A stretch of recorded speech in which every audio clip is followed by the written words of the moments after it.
If your GPS ever tells you to take Highway 209 through North Carolina, don't.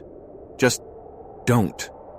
Some roads weren't made to be traveled, and some people weren't meant to be found. I've been driving big rigs for over 20 years, seen just about everything from ice storms in Montana to car pileups in Arizona. But nothing compares to what happened near a little stretch of road between Hot Springs and Trust, North Carolina. That morning felt ordinary. I left Asheville at dawn with a load of vinyl flooring and a full thermos of gas station coffee. The radio played soft blues. The air was cool, misty, peaceful. But when I turned onto NC 209, it felt like I drove into a different world.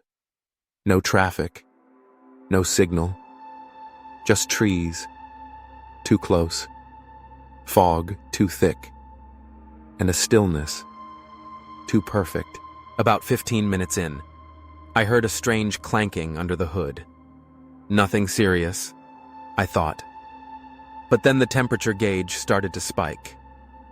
I pulled off into a narrow turnout by the Pisgah forest. The radiator belt had snapped clean, slashed, almost, like something had clawed at it. I replaced it quick, but what really got to me wasn't the damage. It was the silence. No wind, no birds, no passing cars. Just fog curling between the trees like it was alive. And for 2 full hours, not a single soul passed me by. Just as I got the engine running again, I saw him. A man walking barefoot down the shoulder of the road. His clothes were torn, one sock soaked in something dark. His eyes, they weren't looking at the road. They weren't looking at anything. I rolled down the window and called out. He stopped, turned slowly. "I've been walking since dawn," he said. "Name's Eli." I told him to hop in. It was miles to the nearest town, and honestly, I didn't want to be alone.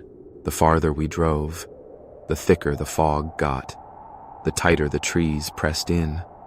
The birds had stopped singing. Eli didn't speak, just stared out the windshield, hands clenched in his lap like he was trying to hold something inside. He fell into a shallow sleep, but even then, he twitched, whispered, like he was reliving something he couldn't forget. Then, suddenly, he jolted awake. "Stop," he whispered.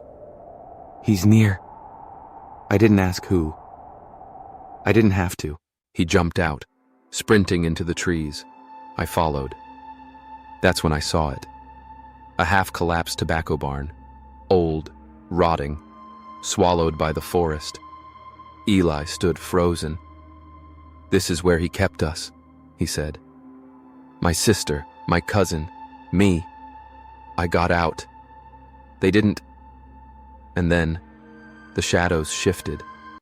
A massive man stepped from the corner of the barn, flannel shirt, gray beard, shotgun in hand, calm, like he was expecting us. "You boys lost?" he asked. Then, coldly, "Inside.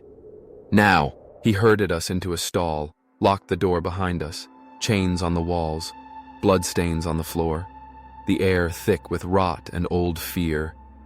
I had one chance, my wrench kit, still under my truck seat. I whispered to Eli, "If I get out, I can get back in." He nodded, barely. When the man walked away, I found a rotted panel, slipped through, ran to the truck, my hands shaking. I grabbed the tools and crawled back. Every board creaked like a scream, but I made it. We worked fast. The lock fought me, but I got it open. 5 feet from the barn door, bang! The barn door slammed open. "Hey!" the man roared. Then, boom! A gunshot ripped through the air. Eli went down, screaming, his leg pouring blood. I dragged him, through brush, over roots, down the hill. Another shot. Boom! Barely missed my head. Then, headlights. My truck, still there, still running. I threw Eli in, slammed the door, hit the gas. In the mirror, I saw him, standing at the tree line, shotgun raised, watching. We made it to a gas station in Westville. Called 911. EMTs arrived. Eli barely conscious. Later that night, he told the deputies everything. The man, the barn, the others who never got out.